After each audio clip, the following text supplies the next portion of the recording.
I was miserable before I did it. Sure. By the time it stopped working after about 6 months, it was just literally a nightmare. Mm-hmm. Now it's just like, dude.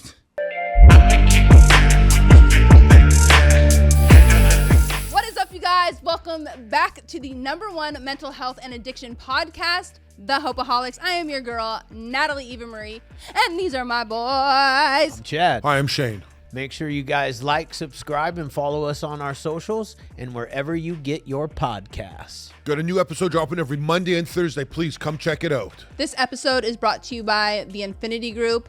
You guys, if you or a loved one is suffering, please call us today. The number is right here on the screen. We are here for you 24/7. Now, let's get into the episode. Well, Tony, Let's do it. Yeah. welcome to the Hopeaholics Podcast. Thank you. Yes. Yeah, thank you. It's a pleasure to have you here, man. Yeah, I'm grateful. Anytime anybody gives me an opportunity to sit down, talk shop, and share my experience, strength, and hope, I'm always feeling grateful about it. Yeah, same. I know, and you have a ton of time. I'm 17 years, right? Almost 18, yeah. Wow. In May, I'll celebrate 18. I feel like I got sober legit. young. at You did get 23. sober young, huh? 23. Before it was like really a thing. Yeah. Now so many kids are getting it so young. I'm Yeah. like, oh man, you guys got a whole future ahead now if you can just Hold on. trust us. And there's communities. Yeah. When I first started getting, court ordered to AA meetings, it was you go in, it was a bunch of old timers, like old timers. Yeah. I'm not this guy. I don't really relate to this 65-year-old that's talking about alcohol and how he was doing things. And now you can go to young people meetings, Really? see 50 people just like you. Yep. And to me, that's so cool. I love it. Yeah. So, I started my career in the 12-step community in 1990, about now, 1996. That was my first introduction, and I did have a different experience because the old guys in there, I went to NA, and they were all gangsters and like real gangsters, right? yeah. And I was this young 23-year-old kid that wanted to be a gangster, Yeah. but kept getting busted. And I could relate to the guys because I'm like, I don't have to do all of that. Yeah. And look at these guys now, they're sober. And they would talk about, their prison terms and all of this stuff. And I started to think maybe I don't want to go to prison. Did you get it at that point? How long did it take? I got it for 3 years right off the bat. And then I went out because I did steps 1, 2, and 3. And I went out for about another 18 months. Came back in when I had a daughter, stayed clean for 9 years, built a treatment center. Again, didn't work all the steps. But I thought I had arrived Yeah. with success and everything, Yeah. and fell off again. And The then- usual story. Yeah. That you always hear in meetings, like the Yeah. same old of like not working the steps, or like when you first walk in, you hear all the cliches and you're like, yeah, right. And then all of a sudden, each individual, or at least like the ones that I've encountered, including myself, like to go and give it a joyride yourself and think that you're going to be this unicorn and be different than everybody else that has already spoken the words of wisdom. Yeah. And then you find out and figure out that, oh shit, these are cliches and they're actually know what they're talking about. They actually have a real meaning. Yeah. Yeah. It's just Yeah. a poster you put on a wall in a classroom about attitude. Yeah, Like, exactly. These are real deal things. Did you get it your first time? Second time. Second time? First time I was, I committed a home invasion robbery in 2004 for OxyContin. My parents, my dad will tell you, the only money he was ever going to give me until he dies was the attorney he bought me to keep me out of prison. So I get busted for the armed robbery. We were, strung out on OxyContins. This is early 2000s. Yeah. So there's shortages all the time. And we were originally buying them from a friend of ours who was stealing them from his mom who had multiple sclerosis. And she caught him, locked him up. And next thing you know, we're all getting dope sick. There's not enough people on the street selling them yet. And we decided the best idea was to just go rob dude's mom. I knew when I got done with it, like, this ain't for me. I'm not going to do this anymore. I'll figure out another way to do it. But my co-defendants just kept robbing people, and it shook down everything. And I go to jail. My dad gets me this really big wig attorney. And How old were you at this time? I was 21. Okay. And my dad gets me this guy, Michael Idiard, as my attorney. And he basically kept me out of prison. I got felony probation, was pleaded out, real deal home invasion, pleaded out 5 years felony probation, gave me a strike on my record and a 90-day treatment center. And I went to treatment for it. But, at that point, it was like there was this big dynamic with me. Why do I have to get sober? No one I'm around that's 21 is having to get sober. They're all able to function and party. And so it's like, why me? Why me? And I didn't think I had a problem. I think that I'm just using drugs. I need to stop using drugs. I'm not interested in anything about addiction or surrender or working steps. So when I went to this 90-day treatment center, I was unbolting the windows in the middle of the night. It was a state-run facility, walking over to Motel Drive in Fresno and meeting up with my girlfriend till 4 a.m. And then she'd drop me off. I'd walk back to the treatment center and everything was set up that this is going to work. Got out and relapsed within 3 months, and the magic team raided my apartment, shortly right after that, because they were just waiting for me they wanted me to go to prison where I belonged at that time. And so no, I didn't get it the first time. And the second time was basically accelerate 2 years from that. And that point, I'm at the bottom, sleeping on the street, in and out of Motel 6s. Lucky if I get a couch set up, and the people that, when I'm in the house, they don't want me there. Yeah. Because I'm an absolute quote unquote junkie at this time, right? Like I just ruined the vibe of the house. And I ended up getting arrested in a house that I broke into that was up for rent. And then that was it. They violated my felony probation and I went off to prison. When I got there, it really was, I don't know, I had a spiritual experience January 21st, 2007. That's why I got clean, stayed clean. That's why I do what I do.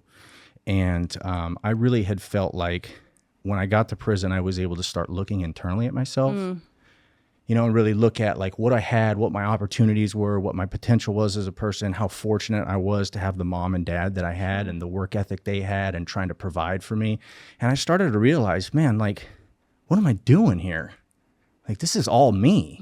Like, I failed to take the opportunities my parents gave me. I squandered my gifts with sports. I was an egocentrical dickhead that treated people like shit. Like, I've really got to fix this. And that was my mission. I just said, you know what, I'm never coming back here, but I'm going to leave here with some type of purpose.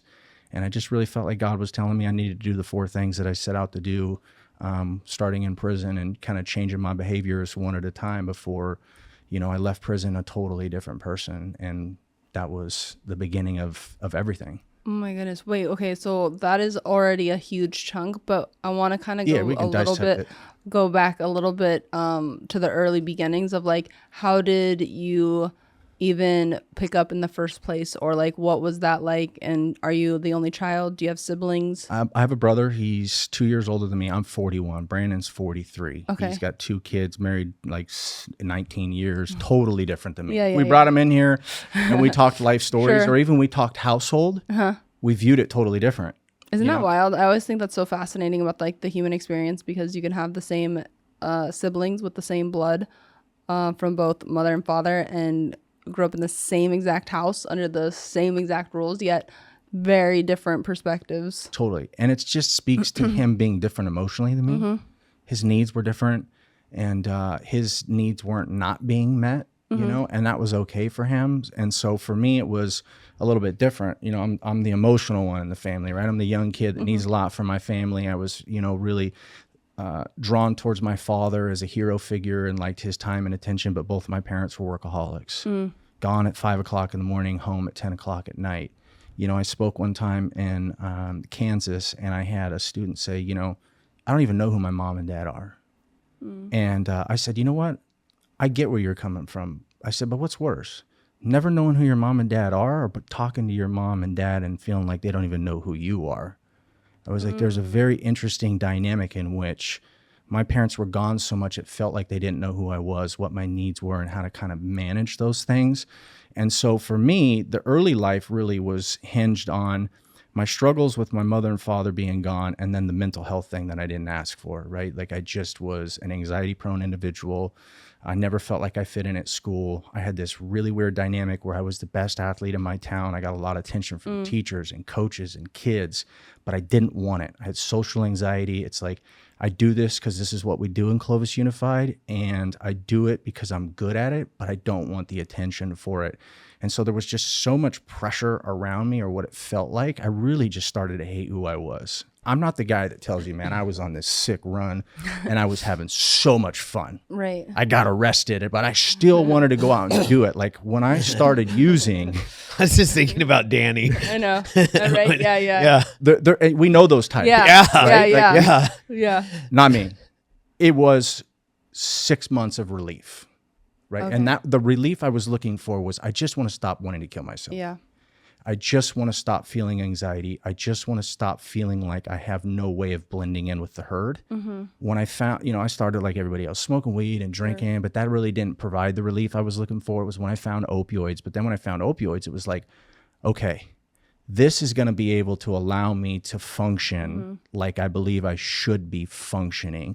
So the beginning for me was really just this self-hatred that I had for myself, this anxiety that I was just prone to, and then the depression of, I really started getting addicted to sleep very young. Like sleep, I tell kids when I speak, I have this very powerful moment where as I'm moving through high school, right? I'm on the cover of a magazine at 18 years old. I'm one of the best BMX racers in the world for the sport as an amateur. And I tell people, most people thought I was doing good, but when I took my helmet off, I wanted to kill myself. Yeah. Struggling with anxiety, had Saturday school every single weekend. And I tell them, the first drug that I ever took that tricked me into thinking I was doing just a little bit better was sleep. Because if I was asleep, I didn't think about killing myself. I didn't have anxiety. There was no weighted depression. And obviously sleep's not a skill that you get to use in life, but I'm a young kid. Mom and dad are gone all the time. I'm just looking for a way to find relief. So I got addicted to sleep. Sleep leads to depression. Next thing you know, the whole thing was written before I even took my first drug. This dude is going to make some decisions that harm himself or others to try and fix what was broken. But because you were such a incredible athlete in the BMX and where you were able to take that, was that something that was just like, how did you pick up doing that sport in particular? I got kicked out of school in 7th grade. Okay. Sold a girl weed. Basketball was my first dream. I'm still a basketball guy. That's my thing, even though I did BMX. I love it too. Basketball? Yeah. Oh, yeah. That's one of the reasons why I moved to Dallas, so I could build a house 6 minutes from the arena. So basketball is my first thing, but, I got this mental health thing. I don't know how to make good decisions. I sell this girl weed. She gets caught. She tells on me. My brother races BMX. I get kicked out of school. My parents are like, you're getting around your brother. Sure. Go out to the BMX track. So that's what I did. Then my dad was like, well, you got a Robinson at home. Why don't you try racing that thing and see if you like it? So it was like, all right, I like a challenge. So I picked up a bike, like I say, not because that's what I loved doing. It's just what we did. My dad was a professional motocross racer. He introduced us to bikes because he didn't want us riding motorcycles, and we had racing in our blood. So I started racing and found out that Did your dad race Supercross? they didn't have Supercross back then. So if you know anything about San Diego, right? It used to be the mecca, the Brock Clovers, the Ricky Johnson. Those are all family friends. Yeah. My dad actually taught Ricky how to ride a motorcycle Oh, wow. when he was a young kid. Crazy. I grew up with Jeff Emick. Yeah. I grew up in Ritchie Canyon, which was the other mecca of motocross. My dad's an El Cajon kid. So, East County, San Diego, and grew up back then. To have a pro license, you had to race 3 disciplines.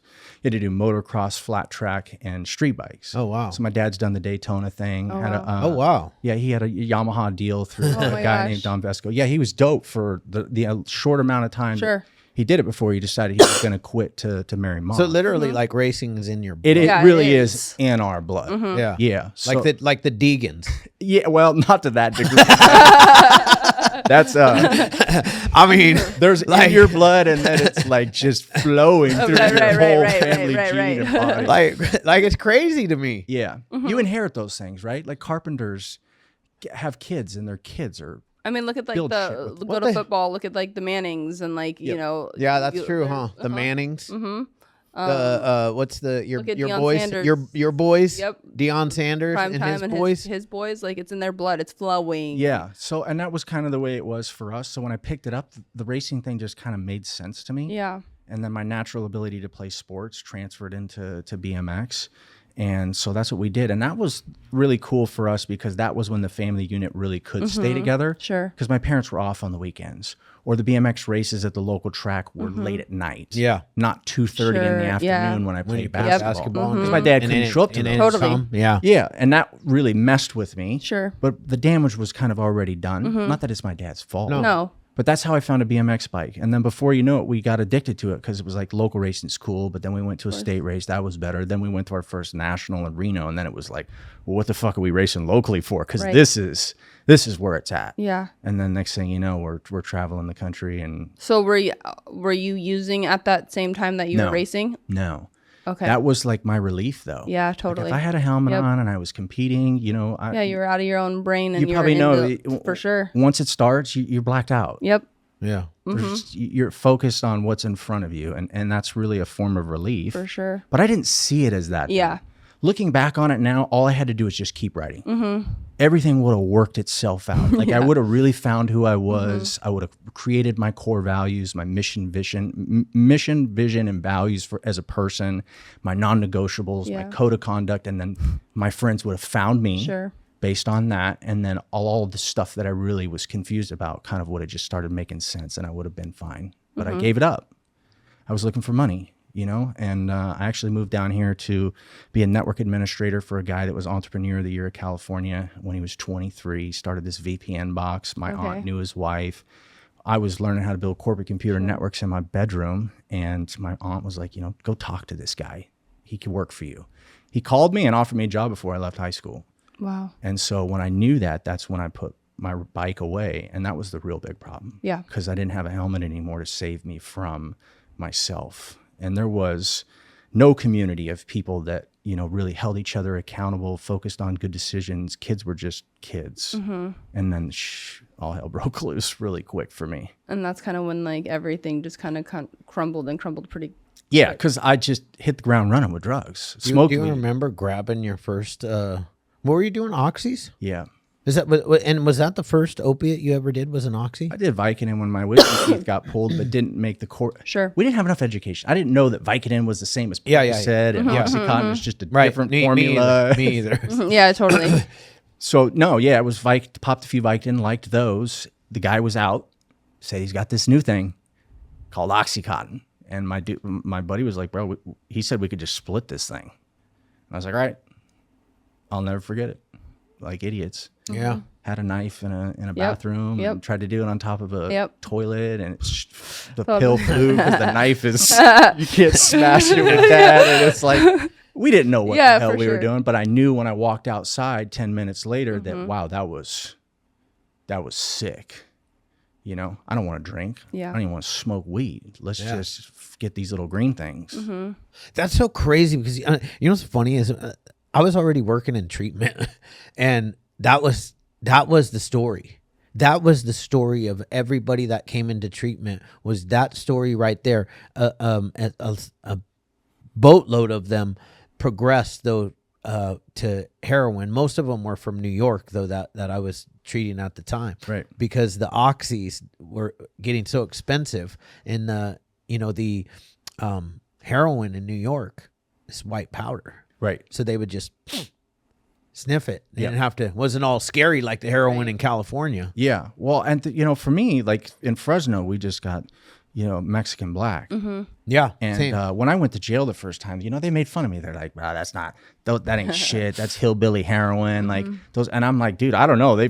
Every time I know what I'm getting, but soon after I left there, I couldn't afford the pills anymore. They were too expensive. And this guy was like, "Yo, G Street, bro, there's a guy standing out under the bridge every morning at 6 a.m. You can get 4 papers for $20, and it's going to do the same thing as that 80 milligram pill." That you're paying how much? 80, 100? 40. Yeah, so double the price. Yeah. But I don't have to spend $20. I could spend 10.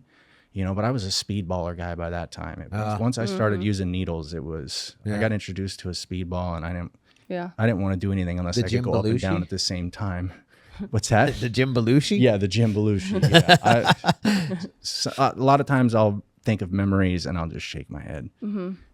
Like a young kid thinks he knows what he's doing and dosing himself right, and it's just like, man, I got lucky. Yeah.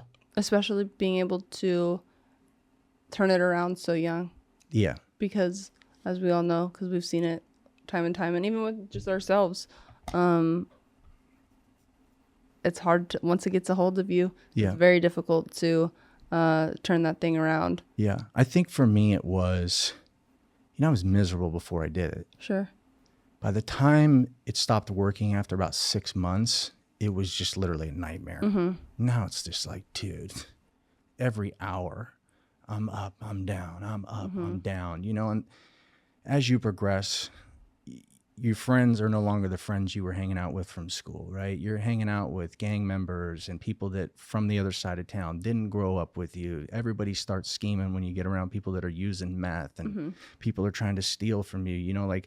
I remember this one time, this guy let me stay at his house. He had nothing in it, right? Nothing is in it, not even a TV, only a bed that's on the floor for him and his girlfriend, right? I got $20 to my name and a pack of Marlboro Reds.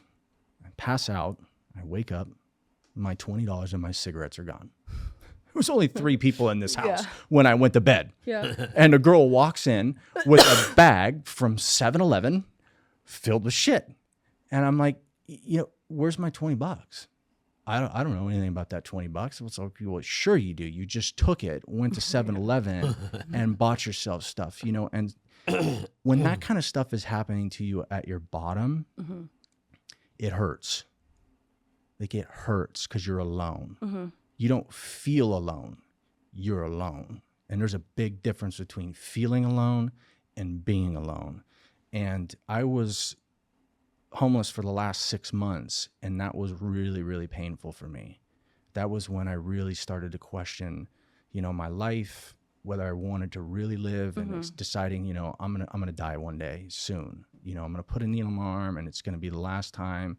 I was doing crazy shit. One guy was standing outside of Carl's Jr. one time on a New Year's. I was living at a Motel 6, and he's like, "Yo, you wanna buy some Chris?" And I was like, he's like, "My girl's inside. We need to get some money." He's like, "I'll give it to you for $10. And I was like, "Bro, I'm going to shoot this up. This is like, it's real, right? Like, I don't want a hot shot." And he's like, "Oh yeah, bro, it's for sure." Like he cares about me, right? Like, yeah, totally. And I go right back into that hotel room, tell my girl that I just bought some Chris, put it in the spoon and do my thing. And it's like, I'm so miserable that I'm willing to take somebody's dope out of their ass that promises me it's real. And that was a miserable place for me to be. And I think that misery is why when I got to prison, I was like, I think this is going to be my only shot to fix this. And I got just enough time. And I think that's why I got it young. I was so miserable that it was way worse than when I didn't use. So now it was like, okay, let me try something totally different, which was the spiritual route. And that's what's kept me clean and sober for almost 18 years. Damn. And Nice. you did, was it 2 literally consecutive years in prison? Yeah. Yeah. That's probably why too, is because you had 2, there's nothing else to do than to like look at yourself every single day without any type of Well, you could shoot a lot of dope in That's California true. prison. That is true. But that is true. that's the way you're talking about is the way it was for me. Yeah. I was done. I was on lockdown for 23 and a half hours the first 90 days, which was great because that gave me 90 days of forced sobriety. No real recovery, Sure. but enough for me to be sober, not shaking, not feel like I'm anxious. Yeah. So when I got sent to the main line, I was fortunate enough I went to Tehachapi State Prison before they flipped it to a PC yard, but the cops still did their jobs there. So there was no drugs. There was Okay. one time a guy from Fresno showed up on the yard and got heroin, and he came over and he was like, "Hey bro, like you're the homeboy, I gotta cut you in." He's like, "You want to go hit this?" And I was like, "Nah bro, you go ahead and do it." And it was like, that was the first big test. Like I got just enough in me to feel like, dude, I don't want to give this away. And so I was able to start building myself up through like some of these small decisions and realizing like, I only have 2 years. That's why when people are like, "I don't want to go to aftercare," I'm like, listen, you've been here 30 days. Every 30 days for the first 6 months is like a year of growth. Oh, If for you go sure. home right now, I can promise you got a high chance of not making it. But if you can ride this out for 90 more days, 6 more months, you're not going to have to do this ever again because you're going to get the program, work the program, and it'll do what it's supposed to do. some of them will go home and then they'll come back. And it's like that 6 months I was asking you to do, it's already been a year. Like you're burning time without realizing the investment I was asking you to make would have saved you time. For sure. But you told me you had to get home, you had to go to work, you had to do all these things. So I started seeing like 2 years as I don't have enough time. Like I got to get on it because I'm going to get out of here soon. And I can't tell myself what I told myself at the court order treatment center, which was I'll change when I get out, which we know doesn't work. No. It doesn't work. You change in the moment that you have and you just keep changing, you know? So when you were in there, was it because you went to the 90-day treatment prior to the prison like stint that you had 12 steps kind of in you at that time? Or how did you maintain your spiritual experience? Or did you just open a Bible and start going there? 12 steps didn't come into my life till year 9. I fucked up in a relationship and screwed up, made a decision I never even made when I was using drugs. Cheated on a girl. Okay. And in sobriety, yeah? Yeah. Churches weren't open 7 days a week. And I was riddled with shame, guilt, and anxiety. And it was like I could go to a meeting 3 times a day and hear the solution. And but before that, it was all Christ-centered. Okay. So I have a spiritual experience, leads me to Christ. I start reading the Bible early. Then I find this black guy when I switched from Tehachapi to Avenal State Prison, sits below the TV every single day, reading the Bible, dancing to himself with his headphones on. And I started asking him questions. And then he became what I say is the greatest mentor in my life. We studied for like 6 hours a day. And he really taught me about the spiritual principles of Christ, understanding the Bible, the spiritual, literal, and historical aspects of it. Did a lot of word studies in Greek and Hebrew. He was very, very educated on the Bible. And I'm grateful that I wasn't raised in a church. Sure. Because the lens and what I got from the Bible is wildly different than I hear most preachers talk about in churches and how they move their congregation into certain ways. And I just really got this overarching theme that, you know, we all have gifts. We're supposed to use those to help people. We all have the ability to love somebody regardless of what's going on or what they're doing. And it takes empathy and compassion for that. And so I just wanted to live that out because that was kind of just how I was as a person. I just realized I was giving myself early on in my life to people that I shouldn't have been, that took advantage of me or didn't know how to treat me kindly as I was trying to treat them. And so then I really started creating boundaries around who I am and who I'm going to allow access to. Always try to help everybody, but give access to me very carefully because I need to be built up as a person. I need to be around people that give me energy and don't take it away from me, you know? So it was all Bible until year 9. And then it was like meetings, therapy, everything. Nice. Whatever it takes. Yeah. I mean, Some more healing. Yeah. That's been the coolest thing about recovery because I feel like for the first 6, 7, 8 years, it was just don't pick up. Yeah. They tell you the first year, don't pick up. I feel like mine was like the first 9. And not that I was dry drunk, white knuckling it. Yeah. The deeper aspects of recovery for me didn't really start till 10. And that was me really understanding why I did what I did and how it happened the way it happened, which was for me incredible because it helped me understand you and have more compassion for everybody else and the people that are struggling. I become less judgmental. I become more compassionate. I become more giving. And those are the qualities that have really taken my peace from here to here. And I've realized that's all I think I've ever wanted.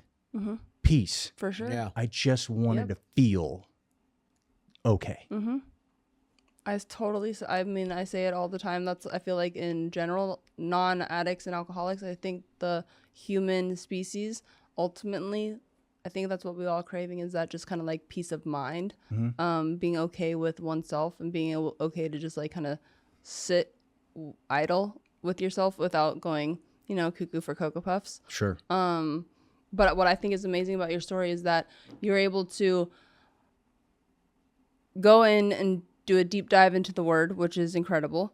But then you have this kind of huge event that happens in year 9 of sobriety, where to a lot of people that are in their recovery journey, something like that takes them out. Yep. And that did not happen for you. I'm sure it was definitely a not the best of time, but then you decided to go ahead and dive deeper into your recovery process. And I think that's awesome. Yeah, don't get me wrong. I wanted to use every day for probably the first 6 months of that, because your anxiety for me is a trigger for my pathway that I created to use drugs. And I had a lot of anxiety. I just, I'm such a competitive person. And there were so many people that were, casting stones at me. At that time, I had a nonprofit for kids. I was traveling as a speaker. My momentum as a speaker was taking off. And I'm talking about making good choices. And there was a lot of people casting stones my direction. And I just remember telling myself, I can't let them win. Like, I just can't let them win. Like, I'm going to have to get better. And that's something that I've always told myself, I need to be better. I'll hold myself accountable. He kind of went through the same thing with owning a treatment center and then relapsing while owning a treatment Bro, center. I can't even imagine. And the stones that get Oh man, thrown. the stones, bro. Yeah, but you know what they say, boys? Anybody that's like throwing, what is it, the saying? Like the glass house? Yeah. Like, and that's, Don't throw stones if you live in a glass house. And if you got a glass jaw, you should watch your mouth. Yeah, That's 50 cents. but I think that's also the whole point of like why I love the program, is because it teaches you, like, who am I to judge anyone, regardless of their sobriety journey, their recovery process, or what they do on their day-to-day life. It teaches me to have a lot more compassion and empathy to somebody, because at the end of the day, you don't know the struggles each individual is going through their own mind. Like what they're going, like the demons that they are battling every single day. So it's like, to then have something where you have a nonprofit, you're speaking to kids, which is incredible. And the message that you are delivering is fantastic. It needs to be spread. He has treatment centers for people that are sick. They have a disease and they need help, like, significantly, or else they will die. So the mission behind the two is so solid and good. And then you make a little human, because at the end of the day, we are humans. Yeah. We're not perfect, and you falter, which shows how human each individual is. And then you have these other people that want to, like, they bask in the misery, and they want to pull you down to, like, never have you come back because it's so shameful or whatever it may be, which I think is terrible. And thank God you both didn't listen to those people. I could never listen to those people, because I have that the best thing in the world is just to prove people wrong with continuing to persevere and get better and like be vulnerable and tell the truth. I tell my truth now wherever I need to, you know. And but after prison, you start riding your bike again. I go to work. Went to the BMX track day one. Paroled December 13th, 2008. Was at the BMX track by I'm back, noon. bitches. Yeah, and it was crazy, right? Because were you like 2 years sober too? 2 years sober, Push up, burpees, solid, hammer, lean as fuck. Lean, like better than you ever had been. Better than I'd ever been, with a brand new state of mind. Sure. And I'm going back to BMX, and I'm not going to take it for granted, right? I'm going to be grateful for what I get to do, not what everybody else thinks they have to do. And that perspective and mindset is really, I think, what helped me go from paroling prison, getting on a bike, hadn't touched one in 7 years, to 5 months later competing in my first pro race that I've ever raced, ever. Like, I told people, I'm just turning pro. And they're like, what the fuck? And I'm like, they're like, bro, you need to race amateur. I'm like, no, trust me.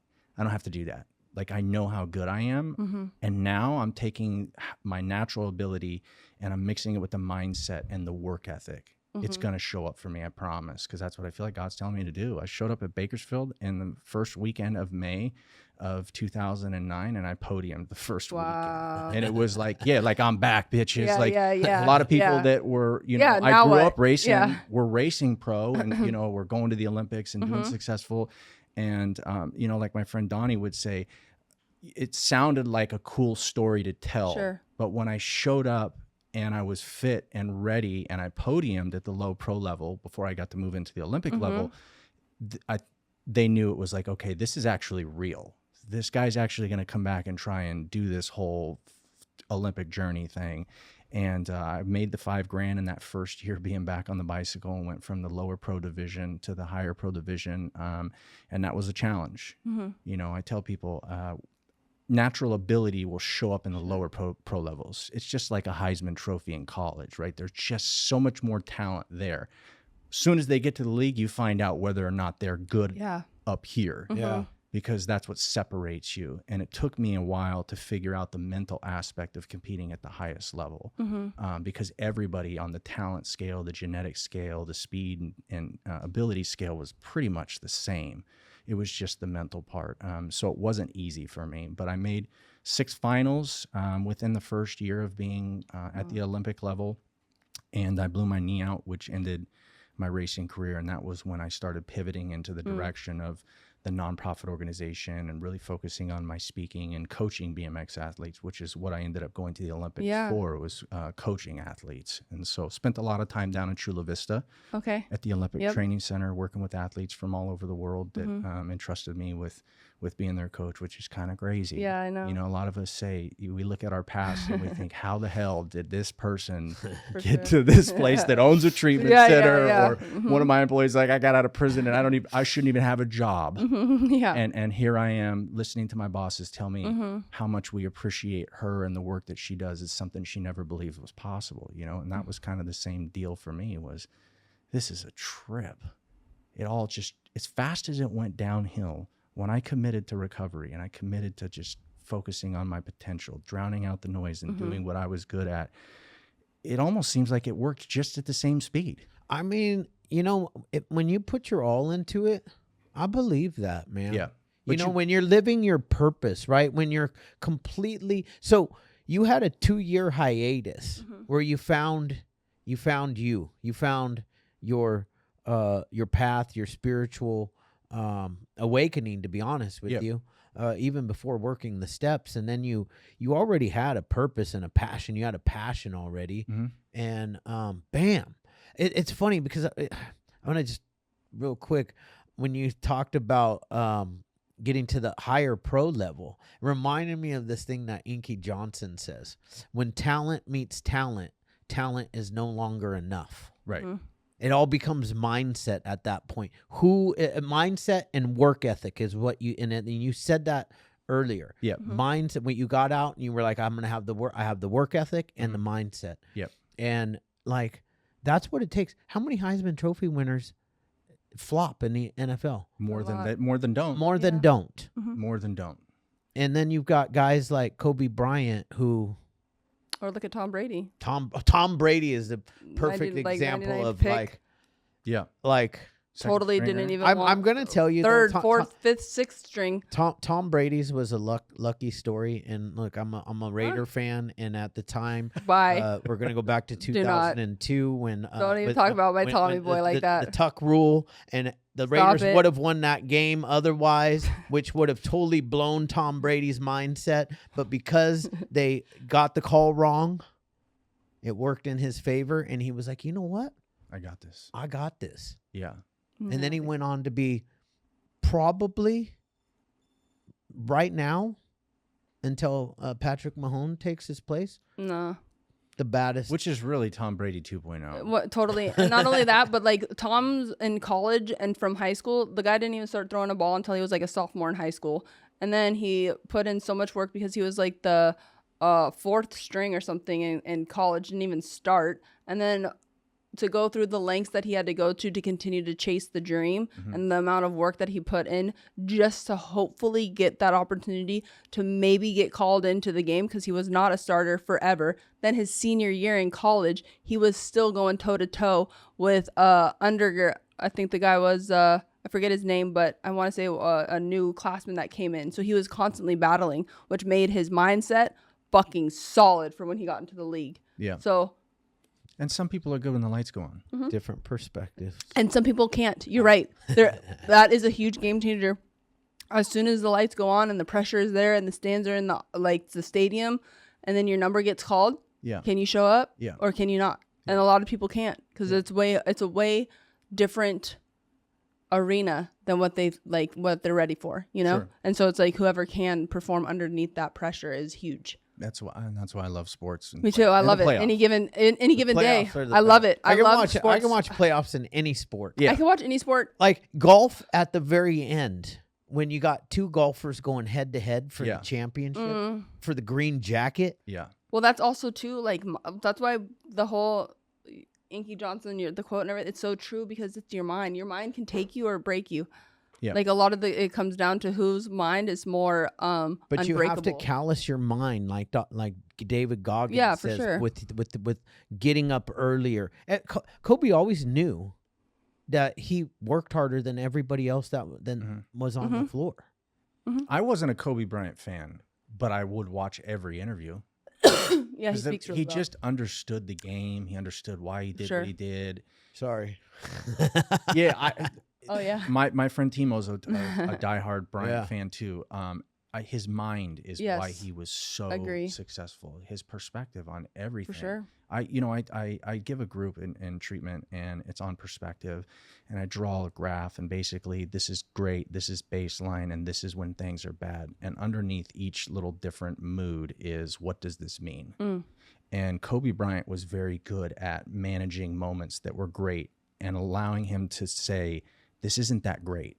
I don't want to allow myself to be up here, because up here means I have to crash at some point. So I try to stay at baseline perspective, right? The job's not done. I'm not going to buy into what you're telling me, because right now, when I'm at baseline, I'm okay with either event happening, and I can navigate those events better than staying up and great or staying down. And, when Kyrie Irving came to Dallas, which is me, I'm a Mavs fan. He said his job is obviously to win a championship, but he's there to steady the boat. Right. I'm here to make sure that people don't get overly emotional about one play, right? He's going to bring in a leader's perspective on how you win a championship, right? We didn't win a championship because we didn't have the right team, but Luka's not ready. I can see it. Like, he has what it takes. When the lights go on, that guy does stuff that I'm just like, holy shit, this dude. I mean, Yeah. he's so impressive too, because sure. you look, he's not fast. No. Like he's not the most, but he is the most talented guy on the court. Yes. And he's much bigger than you think. Yes. He's Yeah. he's got a lot of size. Yeah. But he's mentally got to tune himself to a position where he knows how to get his team involved. He knows how to manage the floor better, and that's all mindset, right? Like, it's going to take a certain mindset for him to learn how to win. And Tatum did the same thing. It took him several years of flopping in the playoffs to get it, and that's really just these individuals allowing failure to teach them how to become better. Just like we would if we relapsed. You got to learn how to take those mistakes, and you say, how do I be better from this? How does the next version of me manage that experience in a totally different way? I mean, that's why I've learned to just embrace failure.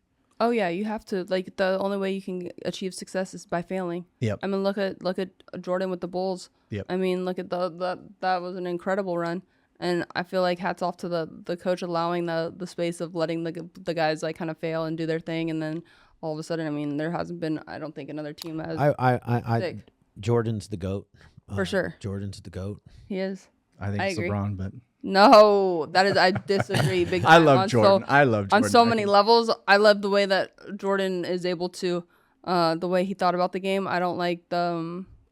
Have you guys? You've about seen the LeBron. head-to-head of Jordan versus LeBron, right? I just think what LeBron is capable of doing on the floor is far beyond what Jordan was. I also think the 96 Bulls would get swept by the Celtics of last year for sure. A lot of people would disagree with me on that, but I'm a person that understands. Is that the 72 win team?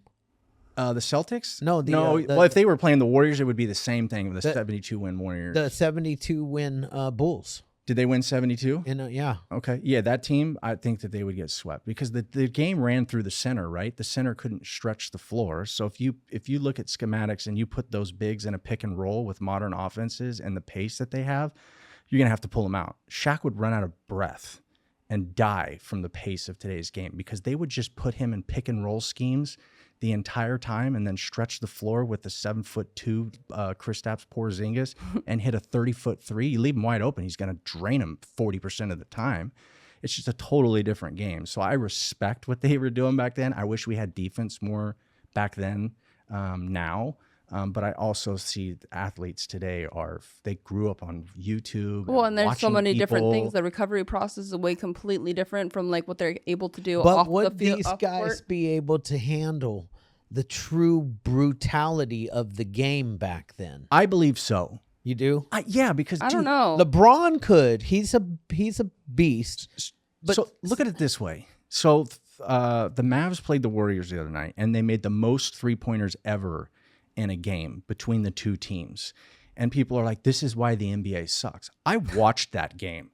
Motherfuckers had their hand all over these guys, and they're shooting 4 feet behind the 3-point line, fully covered. The only thing you could do is punch them. Sure. Yeah. That was the only thing you would do. They're so skilled. Yeah. It doesn't matter if you have a hand Sure. in the face. These guys can hit shots today. I mean, they are good. I mean, Yeah. they're assassins. Yes. These guys are assassins. It's the skill, and that speaks to the realm of what Michael Jordan was able to do for the sport and getting young kids to watch. Oh, for sure. I mean, look at his shoe still sells. So like the fact of just being able to make yourself an actual brand and make money and not be a slave to the whatever league that you're in, Yep. like is huge because he's able to monetize Jordan, Yep. me. So after I'm done playing, I'm still making a check, Right. which is huge because normally the organization will make the check or the whatever shoe company, et cetera, and then the player, the one with the talent, is sitting there broke. Not in his case. But the way that sports work is no different than recovery, right? You want to be great at sports, watch people that are great at sports, Sure. and they'll show you how to do it. You want to get sober, you don't do it yourself. You get around somebody that's sober, and we'll show you how to do it. Sure. And you can just mimic what you see until it becomes who you are. We didn't have YouTube. No. I had a VHS Come Fly With Me. That's how I could rewatch Michael Jordan's steps, Michael Jordan's movements. That's how Kobe Bryant learned to mimic Sure. Jordan, was by watching tape. Yeah. Nowadays, these kids can yeah. go back and watch Instantly. every game instantly, every YouTube. They all have coaches with YouTube channels. Yeah. So True. the acceleration of the skill today is so different than when you had to just go to the yard or the local pickup Why or game something. Yeah. and play against people. And if you were fortunate enough to get an AAU or your parents were able to put you places where these big coaches were, you could accelerate your skill set. But nowadays, it's like a kid at home can watch enough YouTube videos if they're passionate enough to mimic what they see. And by the time they're 13, 14, think about it. Luka was a pro at 13. Yeah. Yep. He had just enough ability to do what he's done. And we never heard of that when we were kids. No. A pro at 13, get out of here. With a ranking, they all got rankings now as kids. I And know. like, oh my God. Yeah, I have it. My son played basketball in the at Max Preps. You can go look and see who's ranking what in the freaking United States right now.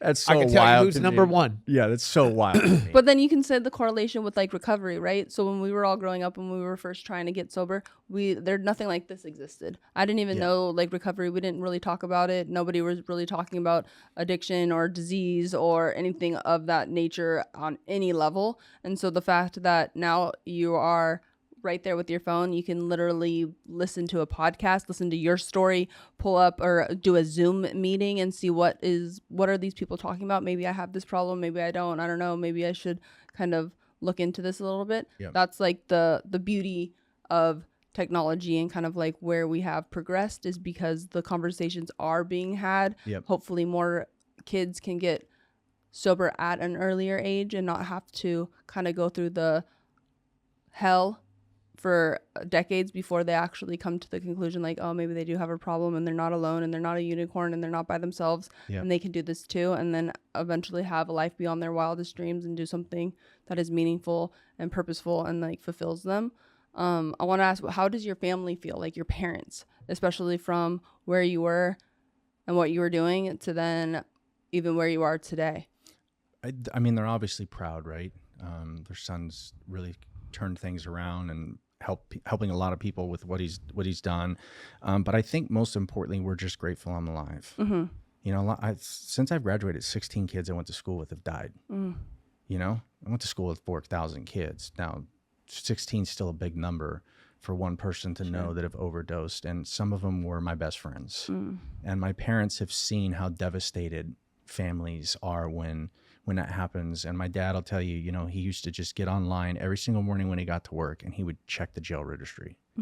Because in his mind, if I was in jail, I was safe. But they always knew that somebody was going to come knock on the door and say, are you Mr. and Mrs. Hoffman? They found you in a hotel room, or they found me in an alleyway and died. And so time together as a family now is so much different.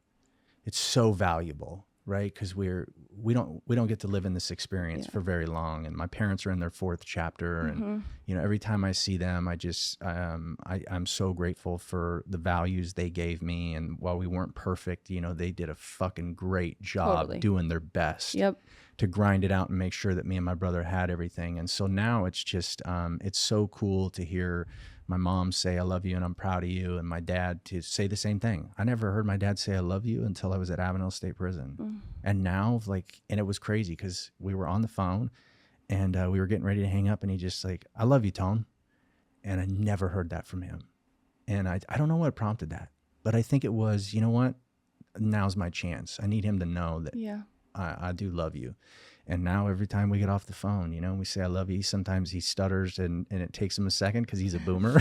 But it's just like, that's what we have now. Yeah. We have such a rich relationship that I'm so grateful for. And I'm going home, this weekend to spend time with the family in Fresno. And I'm grateful, and I'm in a position where let me buy the food and just get us all together and spend time as a unit. Because my dad told me one time when he kicked me out of the house, he said, I just want you to remember family's all you got. Let me ask you a question about hometown, Fresno. Sure. You ever been to Bass Lake? Of course. Of course. Yeah. A lot of partying up there, bro. Oh, you did? Well, no, that's a big place to party. Well, I used to go every summer. Yeah. From when I was a kid. Did you go to the 4th of July? We do the 4th of July often, yeah. Yeah. What? Why? That my mom's best friend owned a cabin right on the water. Okay. And I just grew up there water skiing every year. The girl 2 cabins up, I had a big crush on. She was from Clovis. Yep. Yeah. Yeah. Clovis. I think she was like one of my first kisses. Oh wow. Yeah. I remember even driving up to see her one time. Oh my gosh. Yeah. That's totally like a summer. I remember her name too. Lifetime movie. Heather. Can't remember her last name. Yeah. If you're from Clovis or Fresno, Bass Lake, Shaver Lake, Pine Flat, the ski resort not far, Yosemite, those are all kind of like the valley kid things to do. And sometimes people from down south have no business doing it. We shouldn't be up there, but no, you got way cooler shit over here. Yeah, I don't know, man. We don't have when it comes to like lakes though. Oh yeah, that's we don't have the best we got. I mean, Elsinore? first off, I won't even go into those lakes. Lake Elsinore? No, are you kidding me? Or Lake Paris. I'm not going into either one of those. And the best that we got is, I think Parker is pretty awesome too, though, in Arizona. It's just that, it's 120. Yeah. That's too hot. Yeah, it's hot enough in Fresno, like 105. Yeah. That the water feels great. You love getting in there, staying in there. And we did a lot of wakeboarding in the summertime because you got the lakes. I love wakeboarding. I'm so old that wakeboarding wasn't invented yet. How old are you? 51. Okay. So I water skied. I've slalom skied for years. Yeah. And then the Scurfer came out, which was the very first before wakeboarding. Yep. It was like a surfboard almost, kind of more buoyant. And I remember getting up on that thing, and I was like the first kid I got up on my first try because I was a skateboarder, all that stuff. Yeah. Freaking blasting airs across the wake on that thing. It was the time of my life. Did you ever see the guys that did it in the canals? No. Yeah, like where the poles would create kind of like a rush. The guys would like connect them on a rope or like a bungee to the front of the board, and then you would kind of work through kind of like the waterway. Oh wow. Yeah, we used to see kids do that. That's crazy. In Fresno when we were younger in Sunnyside. Yeah. Nice. Yeah. Canals. Scary. Yeah. Stay out of them, kids. Yeah. You can drown. You can die. I mean, they are dangerous. They are totally dangerous. And people get in them all the time. And die all the time. Yeah. Every year somebody drowns in one. Yep. They're looking for the person to just float up somewhere. Yeah. Sad. Do you still coach? No, I stopped. 2016, my speaking took off like right when I had went to the Olympics, Did you always have that like vision in your mind that you wanted to do something more with opening up about your recovery? No, Chris Herron inspired that. Okay. You guys know Chris, former NBA guy went to the Celtics. Yeah. 30. He went to Fresno State where I'm from. He was a hero of mine because basketball. Yep. Yeah. And one of my friends from high school, his sister went to college with him. I get out, I'm wanting to do this speaking thing. I'm kind of getting my feet wet on the small level Sure. of just speaking to clubs at schools. She says, I need to connect you with Chris. And I'm like, man, that would be amazing. We talked and he kind of inspired me to continue to move forward. And then in 2018, he had opened up Hair and Wellness. And I knew he was going to be exiting the speaking tour 250 days a year. Yeah. So I reached out to him because it's like, yo, I'm starting to peak. What are you going to do with the people that you're not going to go work for? Can recommend me and I'll kick back your agent, whatever, we can work together. So I flew out to Rhode Island, which is not far from where his treatment center was. And he just, when I got there, he was like, are you married? You got kids? And I was like, nah, man. And he's like, well, you're never gonna. And I was like, what do you mean? He's like, bro, how long do you think you're going to be able to do this 250 days a year thing? And I was like, I don't know. I haven't thought that far out yet because this is pretty much what's shown itself as my path. Yeah. And he was like, bro, you need to start one of these. And he's like, you could probably open one right now. And I was like, no, I don't think I'm ready for that yet. Right. But that put a light bulb in my head because I really didn't know. After the Olympics, like I did the 4 things I said I was going to do in prison. Race BMX professionally, go to the Olympics, start a nonprofit, become a professional speaker. And then there was this moment of like, well, shit, what am I supposed to do now? Like, what's going to get me out of bed now? I had speaking, it got me out of bed, but I needed something more. So then when he said that, it was like, okay, this is what I'm saving my money for, to start a treatment center. And so then from 2018 up to 2020, before I had a conversation with my business partner, Matt Paz. He was on my podcast when I was running a podcast for a little bit from 2018 and 19. He called me randomly. And that was the conversation about starting a treatment center. And in fact, I didn't even want to be a part of it. I wanted to do my own thing. Like I was saving up all my own capital. I'm going to start my own treatment center. Nobody's going to tell me how this thing's going to run. I don't want business partners. And he just said, just fly out to California, man. Hear me out.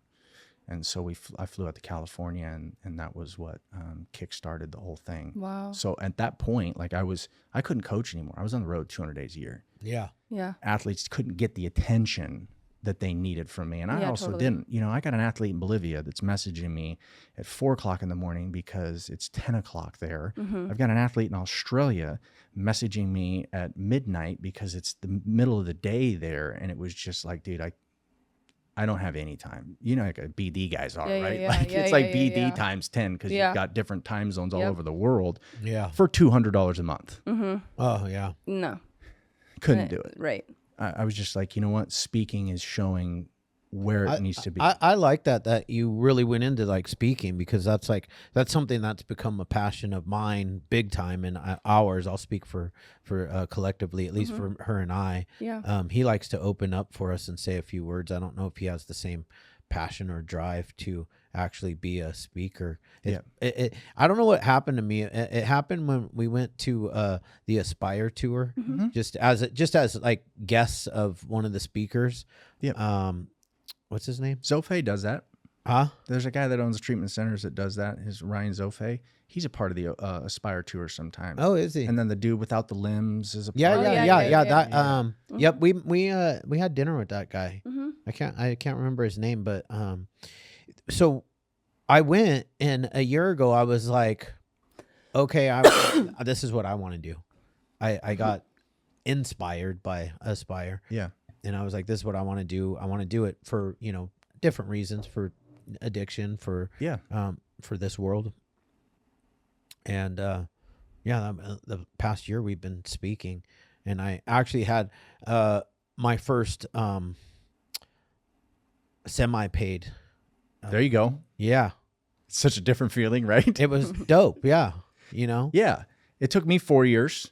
Which is, I always tell people, it's being a speaker is not easy. No, it's hard. It's a lot of, we're going a different direction. Yeah, well, you donate your time, and you're really trying to build a personal brand. Yeah. And a message that goes with that. And then, when you get that first paycheck, you're like, wow, that was kind of cool. I'm going to be honest. I paid for our first speaking engagement because we needed to speak. Yeah, you can't get the reps otherwise. Yeah.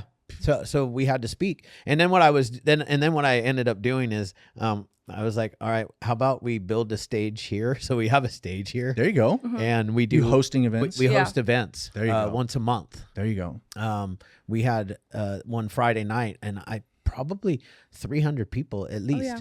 300 people showed up from That's the recovery incredible. community. That's incredible. It's just like a meeting, a Recover Out Loud meeting, where it's kind of similar to like an NA, but all are welcome. It's not like a traditional, we're not affiliated with them or anything like that. It's like we kind of like roll how we roll. Yeah. And there's no like, That way we can say whatever we want Yeah. to say and Yeah, do that's whatever the way we it want to do. Yeah, there, you can be. It can be a recovery event that's Yeah. not affiliated with Correct. any organization, and we're here to fellowship. exactly. Not in any we do one read way. the 12 steps because her and I are 12 steppers. Yeah, And I want people to know that that's an option.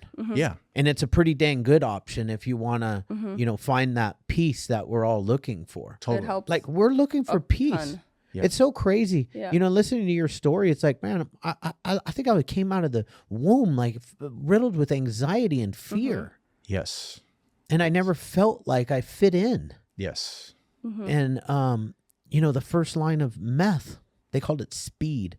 Guy gave me speed. I tried alcohol, weed. I mean, I was smoking weed like all the time, but it wasn't doing the deal for me. yeah. And then somebody gave me some speed one time because they were out of weed. So it was relief you were looking for, not excitement. No, It was relief. Yeah, because it's only one or the other. And You I either want did it. excitement or relief. And I remember going, oh, this is exactly. I thought to myself, this must be how everybody feels. Yeah. Yep. When I'm on the road, I do a lot of community and government stuff, even in healthcare. Like I'll speak to a lot of doctors and nurses and healthcare programs. Yeah.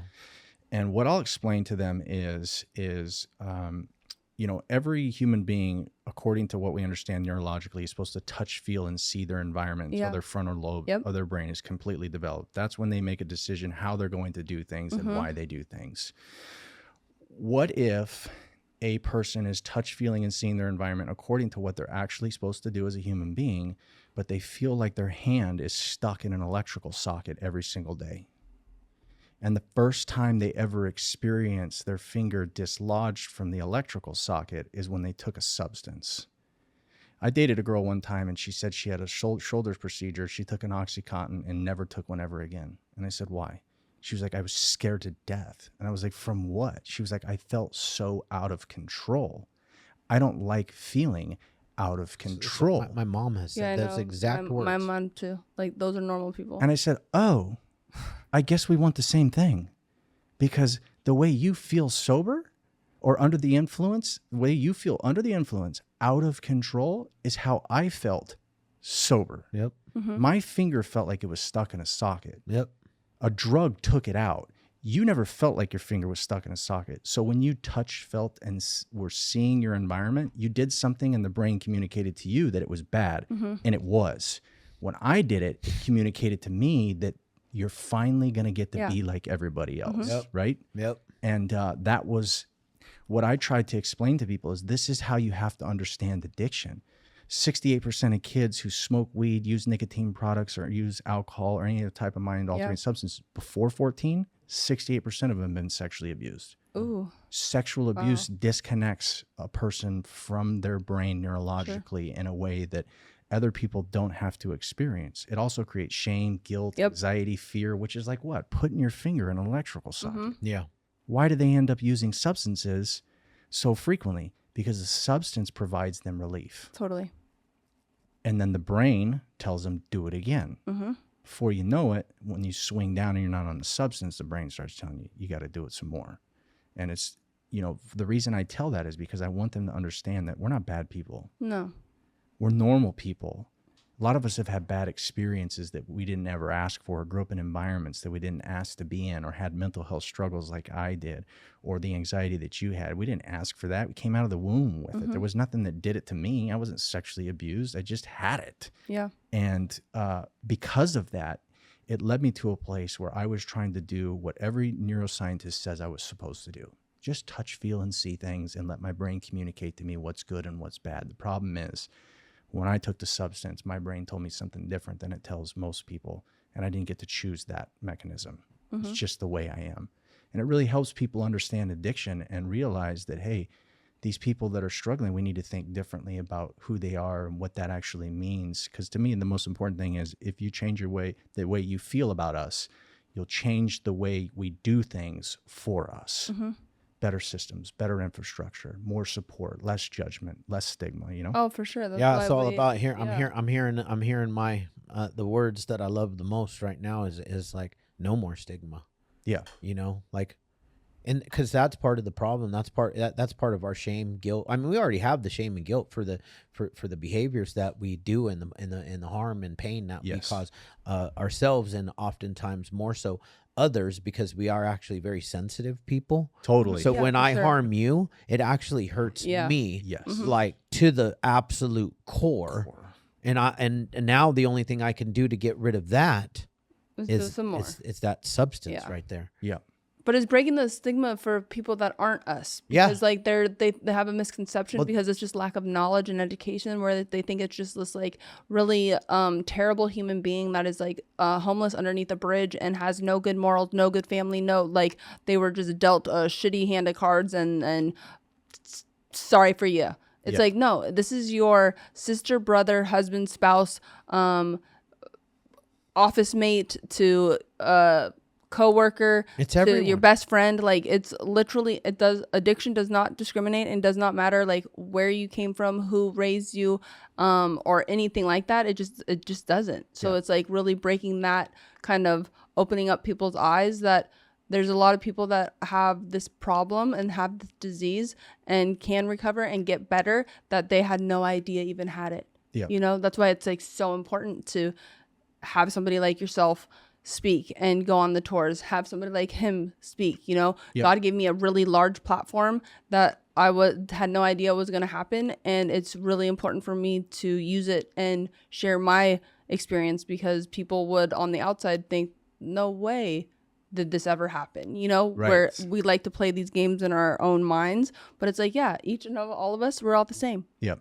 and we have a problem, and there's no shame in getting better, Yep. 100%. or else we're going to kill ourselves. Yeah. And I think it's, you know, I like what you said, the recovery out loud. Was that what you said? Yeah. I'm a big believer in that. You know, I love the anonymity piece. Sure. That's what you need. Of course. But we need more voices. Yeah. As many voices as there I are, agree. we need way more. Yeah. And we need way more women speaking up. Like Yeah. I've been on tour for 16 years. Yeah. Been speaking a long Wow, that's a long time. time. Good for you. Tara Connor's the only female I know of that's Wow. actually done any type of circuit speaking, and obviously she doesn't do it a ton. There's just not enough women going out there and talking Yeah, to women. Like as a man, there's only so much I can do. totally. I can get women to connect with me, right? Yeah, for sure. I can do that. Yeah. But when somebody like you comes in and speaks, you got colored hair, you got a story, you got a skill, and you can come in and talk about that. Women need that Yeah. more than ever nowadays, especially with social media For sure. and how they're being, Totally. swept the directions with social media and things that can be done. If you're listening and you're a female and you're wondering if you should be sharing your story, you should be sharing your story, because Absolutely. we need more people sharing, because we all relate to different things. Mm-hmm. Not everybody wants my recovery.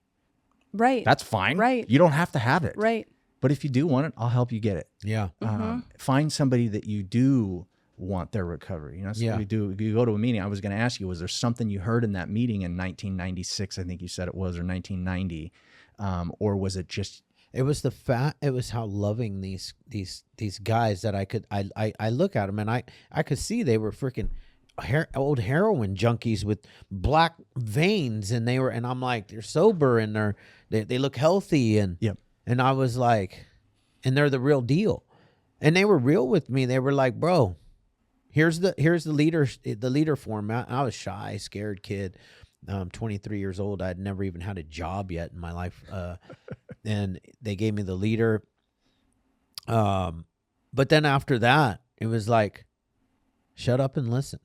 Take Yeah. the cotton out of your ears and put it in your mouth for a while Yeah. and listen. That's what I love about the program. Yeah. There's a part of me that really, I hated that growing up. Any coach that was really hard on me, because I took it personal. Yeah. And I've just grown to love that. You know, sometimes you just got to shut up Yeah. and listen. I mean, sometimes the clients, it's like, it's okay to tell them, hey, that's a really bad idea. You know, like your best thinking actually got you right here. So you think that your next good move It's is gonna work? Like all your best choices as of right now landed up here in this bed. Next stop is jail. Yeah. Maybe prison. Yeah. If not dead, because you're doing fentanyl. I feel like you got a higher chance of dying these days. Yeah, than you do. going to prison. Oh, here oh, in for sure. California or some of these, 110%. super progressive states, which is scary. Oh, bro, this state is ridiculous. We got speaking of women speaking, our next event is this is ladies night. So I'm doing I have all women speakers. Natalie's gonna host it. Probably For our Recover Out Loud. For our January 10th if So you're in town. January 10th. Yeah. There's a possibility that I could be in town. Yeah, if you are, we would love to have you. It's just here downstairs in our gym. Okay. We'll introduce you to Abby Fickley too, because she is actually another woman. There's like there's a few women that we have recently met that actually love picking up the microphone. They're picking up they're the microphone. You know, Natalie's always available to to speak. Yeah. We'll exchange numbers for sure because that's why I partnered with this fool. This fool over here. You said that you wanted to do like your own thing. I was completely opposite. I wrote in my journal 10 years ago. I was like, God, please put the right team in. I don't know what that looks like. Yeah. But please put them in my life at some point in time so that I can basically utilize my voice in some capacity into the recovery world. I didn't know at the time because I was newly sober again. When did you get sober? First time was at 23, and then I thought I got this because I had 3 years and lots of things came back, like a driver's license and normal things that normal people get and don't lose. And then I thought that I could run my shit, and I run it into the ground, and then it took me a while to get back, and then I did, and then once I actually got it for this last time was at 28, and I'm working towards 12 years now. So hell yeah. Then it's just crazy how things kind of work out with, I wrote it down where, and then luckily a year and a bit ago, I walked in here just to kind of share my story because I came out with mine publicly on season 1 of Total Divas and WWE.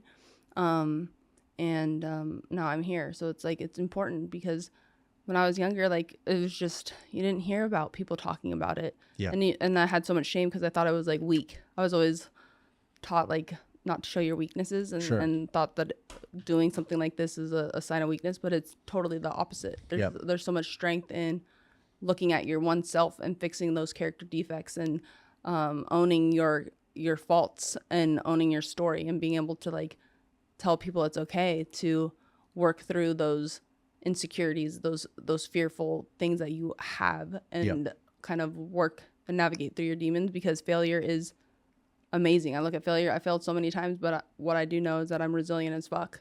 I can get back up. You can't break me. Right. So it's I'm the only one that can break me. Yeah. Nobody and else vulnerability will help you just have a real connection with somebody. Completely. That's, Totally. sharing your faults, your hurts, habits, or hangups. If you're the Christian route, right, is sure. That's how you find out who you can actually relate to. Yeah. Well, he always says it all the time because we're all human, right? So what can we all on a human level relate to? Pain.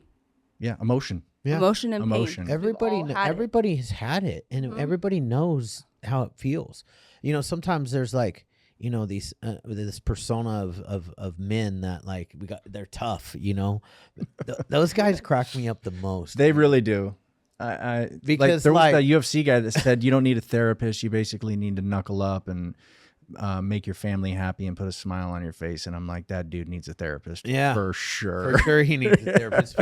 Ask his wife and family if how they're doing. Yeah, because I don't know. I just learned that real men can get vulnerable with each other and then hold each other accountable through that vulnerability, right? As iron sharpens iron, and you can't sharpen anything if you don't actually know what's going on with each other. And that the older generations just white knuckled a lot of stuff, not because they didn't want to do anything, they just didn't know any better, And so I also think there's a fine line between, okay, we're doing too much emotional stuff and I agree, enough work, because there's a lot out there that's totally the opposite, where I'm okay, you're Yeah, we can't Not up. swing the Yeah. pendulum far. Can't over be too big of a you know, pussy. yeah, you can't. That's a fact. Because that ain't attractive either. No. Like being So- that Yeah. is not. That's not it. Right, which I That's think not is it. good that you guys hit too, because you're right. You can't have too much of a soft weakness, but there's a difference. There's like stoicism where it's very different of being able to work on oneself and being able to, like, you know, go inward and find the inner dog to then also being vulnerable amongst your fellow, like whether it's in a meeting, whether it's your own little like guys, whatever it may be, you have to find that and being okay with that too. You know, it's like there's a balance. There has to be, or else it doesn't work. I mean, look, I'm willing to tell you when my life is going wrong and I'm hurting inside and I need to cry and I'm in pain. I'm willing to tell you that, but I'm also willing to tell you that there are things that I'm willing to go do the rest of my life in prison for, and that is my wife and children. Sure. Yeah. You know, Sure. Like Balance. there's, You know? there's balance. There's balance. Yeah.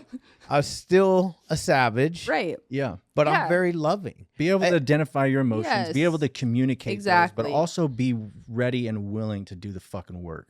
Totally. One of You have to be all things require actionable steps, regardless of what that is. If it's you want to have lose some lbs, well, discipline in the gym, discipline with in the kitchen. Like it all requires action. Like nothing comes to our life. I wish it did. I really do. I wish God was a genie because I would like rub his belly all the time. But it's not like that. You have to put in like the tough on the hours and you know, have your little routine, and everybody's is going to be different. And we always talk about it too. Like sobriety journey is very different for everybody. Like we work a 12-step program, but like that's not the way for everybody, and that's okay too. There's no one way to do anything in our life. Yeah. So it's like as long as you're just like, you know, everybody deserves to be treated with dignity, value, and respect, and be kind to one another, and that's it. And then you do what is best for you and your family. I tell people to get in my proximity. You got 24 hours. I'll give you today. Yeah. But tomorrow, you better be doing something. Yeah, for sure. Because we're not going to sit in Yeah, you this can't. for more than a day. You cannot. 24 That hours is has so got to true. be the maximum, man. Take your loss. Yeah. Yeah. Yep. Feel the loss feel of the breath. loss. Yeah. Your nuts are hurting from getting kicked. I think I've taken an L. I think I've sat and squandered for like 48 maybe. I've sat in my feelings I've for a little sat bit for more before I than that, moved. but yeah, for sure. I try I not got knocked in the chin a couple times pretty hard that I Yeah. let myself wallow, and then I was like, "Hey, bitch, Time to get up. fuck it, and let's move. go." Yeah. Like we can't sit here anymore. Yeah. But wait, okay, let's get back to you. Okay. With now you're in how many treatment facilities do you have? We have we are currently licensed for 18, about to be 24. wow. Holy We'll be smokes. 24 beds here in the next Out here in 7 California? months. Yeah, Riverside. Oh my goodness, good for you. Yeah, a lot of people said, don't do it. How are you going to do it out there? But you know what? We had something different with the fitness component. And my big thing when I met with Matt was clinical, bro. I want marketing and clinical. Sure. I want the way Right. the logo looks, how we use the logo, and how our branding looks. And then I want clinical. And he was like, great. He's CEO, hire, fire, culture guy, which is great. We have a really good yin and yang. And we have a thing called the PH Love. And that is, I don't care who you are. If you're going to work for us, you're not going to have your phone out.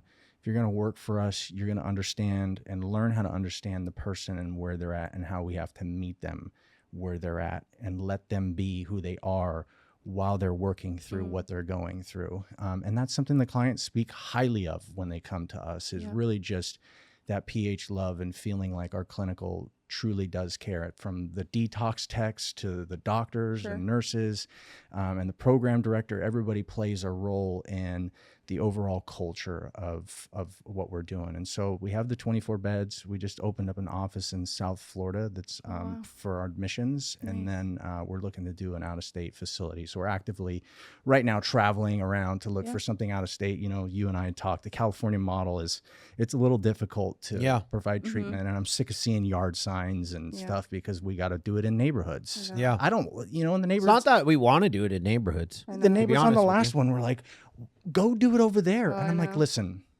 I want to be able to do it in a commercial building. Yeah. I really do. Because I don't want to be here next to you because I don't want you to feel unsafe. That's not my goal. But unfortunately, that's the way this state does it.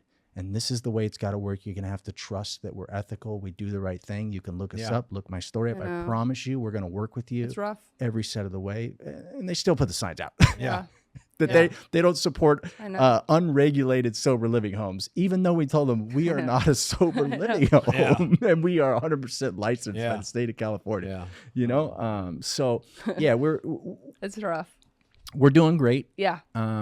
And as many treatment centers are, there's not enough. For sure. Yeah. And we thought we've brought something unique with the fitness thing. Yeah. And we're gonna continue to try and expand that much as you've tried to expand, and just help more people, because there's not the biggest paycheck you can get is when somebody gets it. For sure. And it's at your spot. Yeah. That's such a cool or when they come back and work for you. Mm-hmm. Yeah. You've probably had that all the time. I have clients that own treatment centers now. Yeah, freaking dope. Like, that's got to be the coolest thing ever. It's like probably, I mean, it's quite a few, to be honest with you. Yeah. So yeah, it's been 22 years that I my dad and I started Hope by the Sea. Same thing, like kind of, I mean, it's great. It's okay to have like one business partner.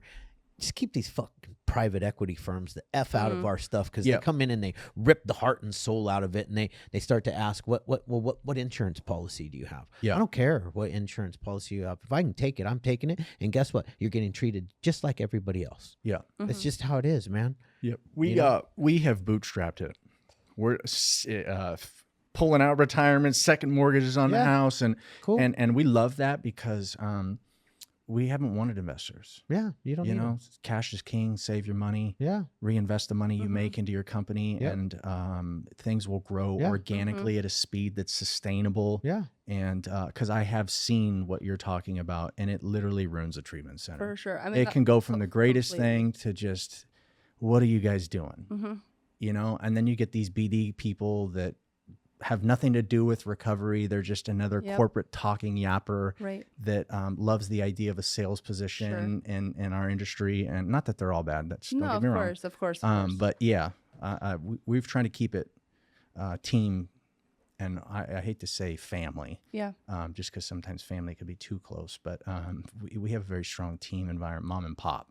Right. Oh, that's all we are. We're probably too close. For sure at this stage in the game, but it just works where, like, you even just saying that, like, part of the reason why it was so important for me to like partner with these guys is because, one, it's a family open, like, mom and pop from the very beginning, but then also to like you'll have like our CFO, our financial advisor and stuff, will be telling this one like, hey, because he'll want to like scholarship people, because if they don't have insurance, or if their like insurance comes up, because we do believe in like the longer you stay, the better. Like, you're taking insurance out on yourself. Like, please, if you can, stay as long as you possibly can, especially transitioning into aftercare and sober living and all of the things, because as we all know, the statistics rise when you're able to like stay in it. But it's funny because like he'll be giving scholarships out where it's like, we have to pay our overhead too. Yeah, you know what I mean? You want to be here next year? Yeah. You better like, draw the line right. But it's it like, sucks. It have does to do that, but for sure, because it is like a business at the same time. But it's tough because it's like that's where having the private equity and stuff, they won't get that, because at the end of the day, we're true blue addicts and we get it. Like, we get it. You see someone in pain and you hope for the best in that individual and hope that they can get it. Yeah, it's not the call at the end of the year with investors on what the numbers look like and how to improve those. I mean, numbers. I do want to improve them, and I just try to improve the program. And I've managed to be able to do this for 22 years of my life, and it's been freaking unbelievable. Yeah. I hate to cut you guys off, but I have a date. Oh yeah. But we hit a lot. I think everything. Yeah. Thank you so much. We'll definitely be in contact for sure. Anytime that you're out in Cali, let us know, because who knows, we might be doing a Recover Out Loud. Have you come and lead and be our guest speaker would be absolutely amazing, considering you've been on the circuit for 16 years. So clearly homeboy can speak. Yeah. So I do all right. Shout out to your family and to like what you've done and what you've created and turn your life around, because for me, it's another like little glimmer of hope and miracle that this shit works if you're willing to work it. Amen. Yeah. Thank you guys. Get on your date, bro. Thanks.